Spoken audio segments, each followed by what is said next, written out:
A veces, lo que más te desgasta no es el peso del pecado, sino el esfuerzo de ocultarlo, el cansancio de mantener una apariencia, de repetir oraciones vacías, de pedir fuerzas sin sentir ningún cambio.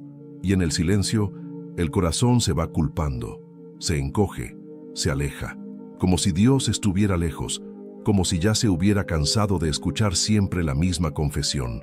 Pero lo que más hiere al alma no es caer, es sentir que nadie entiende la lucha de levantarse. La mayoría de los cristianos no está luchando contra el pecado, está simplemente intentando sobrevivir a la culpa, intentando soportar el peso de lo que no consigue vencer, intentando mantener la rutina de la fe, mientras por dentro el vicio, el miedo, la compulsión siguen vivos. Y esa distancia entre lo que se cree y lo que se vive va corroyendo la identidad, va haciendo que la persona dude de sí misma, de Dios, de la gracia. Y en ese espacio oscuro, el pecado se fortalece, porque el pecado crece en lo que se oculta. Billy Graham decía, no vences el pecado huyendo de él, sino sustituyéndolo por algo mayor, la presencia de Dios. Y esa verdad libera, porque no se trata de fuerza de voluntad, no se trata de esforzarse más, se trata de sustituir, de permitir que la presencia de Dios ocupe ese espacio que antes era refugio del error. Se trata de dejar de luchar solo y empezar a rendirse.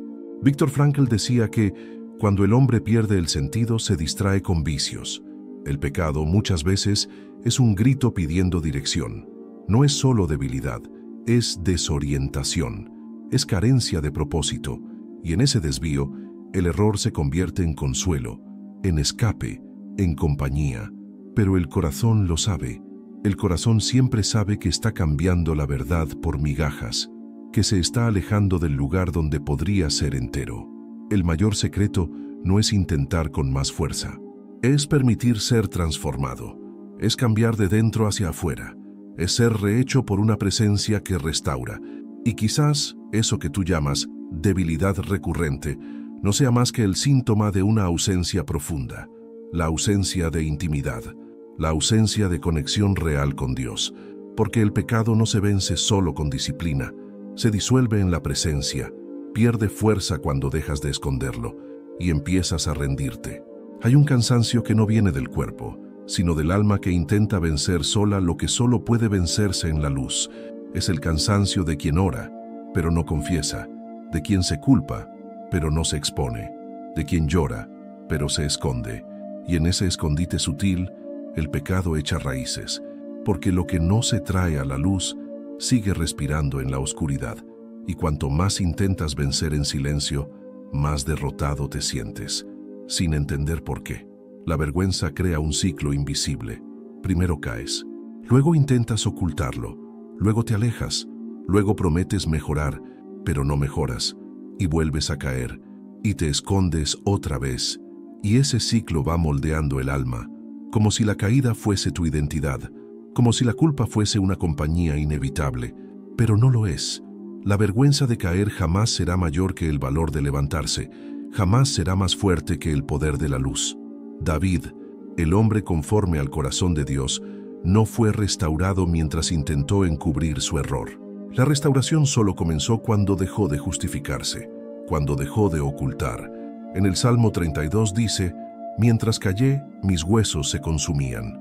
Pero cuando confesó, encontró alivio, encontró liberación. Porque el pecado muere en la exposición humilde. El Espíritu Santo actúa donde hay verdad, donde hay rendición, donde hay espacio para que entre la luz. El mayor engaño es creer que Dios solo actúa cuando estás fuerte. Él actúa cuando estás dispuesto, dispuesto a dejar de fingir, dispuesto a dejar de luchar con armas humanas, dispuesto a permitir que la verdad, aunque duela, abra el camino hacia la sanidad. Porque lo que Dios busca no es perfección, es entrega, es sinceridad, es alguien que diga, con el corazón desnudo, ya no puedo seguir ocultando esto, necesito ser restaurado. Y es ahí donde comienza el milagro, no en el escondite, sino en la entrega, no en la resistencia, sino en la exposición. Porque la luz de Dios no viene a avergonzar, viene a liberar, viene a rehacer, Viene a recordarte que aún con cicatrices sigues siendo hijo, sigues siendo amado, sigues siendo esperado y puedes, sí, vivir en libertad. Cuando eliges dejar de luchar solo, cuando eliges vivir en la luz, la verdadera liberación no ocurre por accidente. Se construye, se sostiene, se vive paso a paso. Billy Graham decía, Dios no quiere hacerte impecable, quiere hacerte íntegro, y eso es la integridad. Un corazón completo delante de Dios, aunque todavía esté en proceso. No se trata de no caer nunca, sino de dejar de vivir escondido. Es caminar un camino que no solo sana el error, sino también su raíz. La primera clave es reconocer sin excusas, sin máscaras, sin racionalizaciones.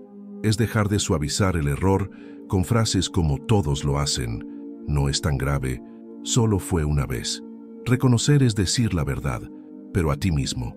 Es admitir que hay algo roto, desalineado y que necesita ser sanado. Sin este paso, ningún avance es sólido. La segunda clave es confesar. No una confesión superficial nacida del miedo, sino una entrega sincera, una exposición sin reservas. No se trata solo de decir lo que hiciste, es abrir el corazón, mostrar lo que sientes, lo que escondiste, lo que nunca contaste. Es hablar con Dios desde el cansancio de quien ya no quiere vivir roto. La confesión verdadera no busca lástima, busca transformación.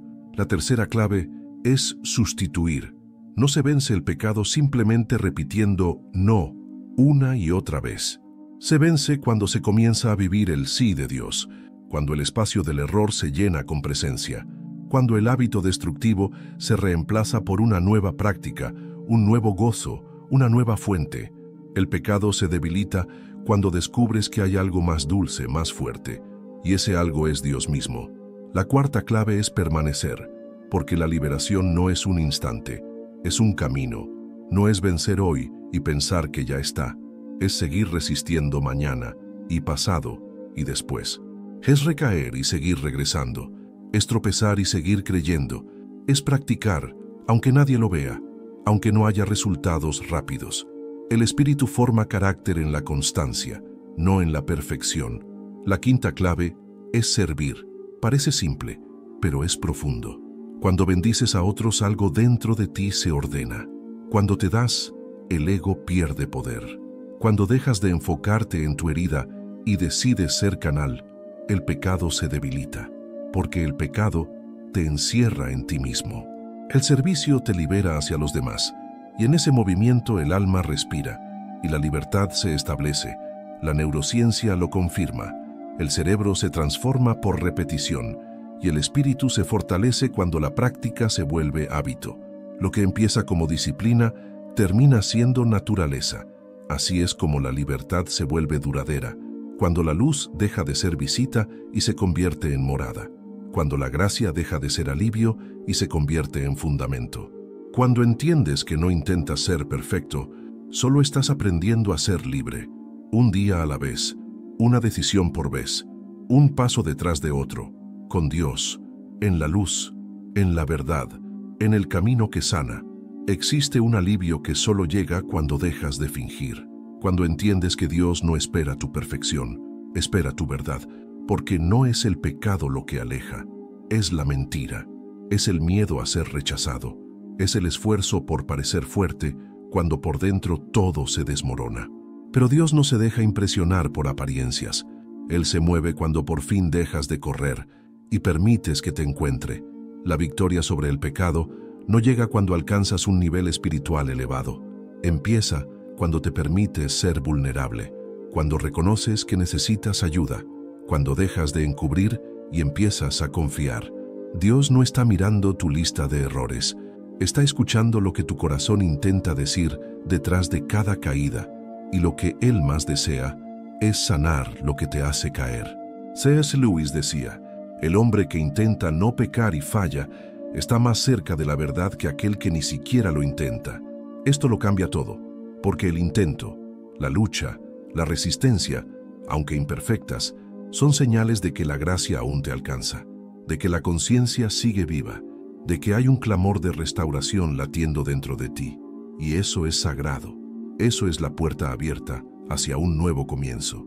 Billy Graham lo resumía con una claridad imponente. Puedes comenzar de nuevo, hoy, ahora mismo, si estás dispuesto a dejar de esconderte y permitir que Dios te limpie. Y ese es el llamado más liberador que existe. No necesitas más vergüenza, no necesitas más reglas, solo necesitas verdad. La verdad que mira hacia adentro y reconoce, necesito a Dios. Y eso, por sí solo, ya es el inicio de la sanidad. No cargues el pecado un día más, no lo disfraces, no lo justifiques. No sigas diciendo que estás bien si no lo estás. Llévalo a la cruz hoy, aunque no entiendas todo, aunque tengas miedo, aunque sientas vergüenza. Llévalo a la cruz y ahí descubre lo que significa vivir libre. Descubre lo que es ser perdonado de verdad. Descubre que no se trata de merecer, se trata de rendirse, porque cuando te rindes, el cielo entero se mueve y la gracia, silenciosa pero firme, empieza a reconstruir todo lo que el pecado intentó destruir.